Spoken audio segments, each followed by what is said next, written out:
ఆ 2వ నెలలో ప్రవేశించారు. హల్లెలూయా. 2వ నెలలో ప్రవేశిస్తే ఇది 4వ నెల.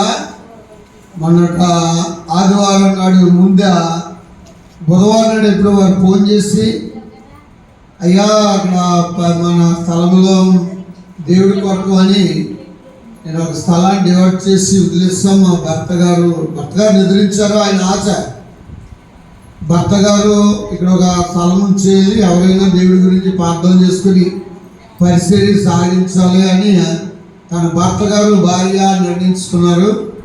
వారు విశాఖపట్నంలో ఉంటారు. అయితే దేవుడి నా బిడ్డలారా, అది వానపల్లిపాలెం పంచాయతీ పక్కనే.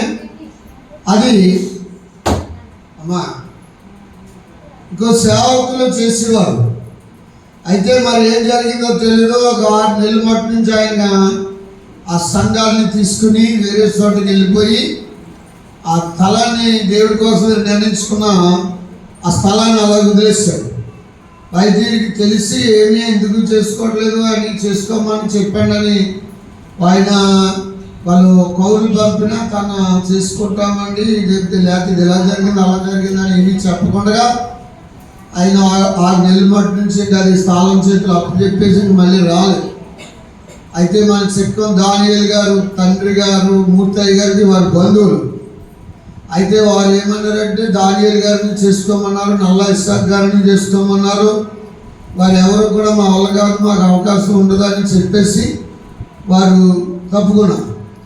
అయితే 2వ నెలలో డాడీ గారి ద్వారాగా దేవుడు ముందుగానే ప్రవేశించారు మన కోసం. ఈ బంధువుల ద్వారా ఒక పరిచర్య ఇటు వైపుని అని చెప్పారు.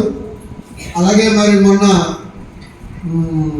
2-3 తారీఖుల్లో మాకు వారు విశాఖపట్నం నుంచి కౌలు చేస్తే ఫోన్ చేస్తే, మరి మీరు వచ్చి అక్కడ విధానాలు ఏంటో మరి అక్కడ ఎదరా పరిస్థితుల్లో మళ్ళీ మాకు అలాగనేది ఏమీ ఉండకూడదు మాకు అంటే, ఆవిడ నేను వస్తున్నానండి, మీకు అన్నీ చెప్తాను, నేను చూపిస్తాను, తిరిగి తీసుకెళ్తానని చెప్పింది. చెప్పిన తర్వాత మేము వెళ్ళిన తర్వాత అక్కడ ఇతనికి వాళ్ళకి ఏం సంబంధం లేదు, మందిరం తాళం వేసి వెళ్ళిపోయినా అక్కడ కిరణా షాపులు పాలకుడు సావుకారులు మాకు సాక్ష్యం ఇచ్చారు. అప్పుడు దాన్ని ఆవిడ ఎదుర్కొంటే అయితే రేపు ఆదివారం 9 గంటలకి ఓపెనింగ్గా చేద్దామా, మరి మీరు మాకు అప్పచెప్తున్నారు కాబట్టి మేము దేవుడికి అప్పచెప్పాలని మొన్నటి ఆదివారం చర్చిని మళ్ళీ రిబ్బన్ కట్ చేసి దేవుడి నామానికి మహిమ కలిగిన గాక.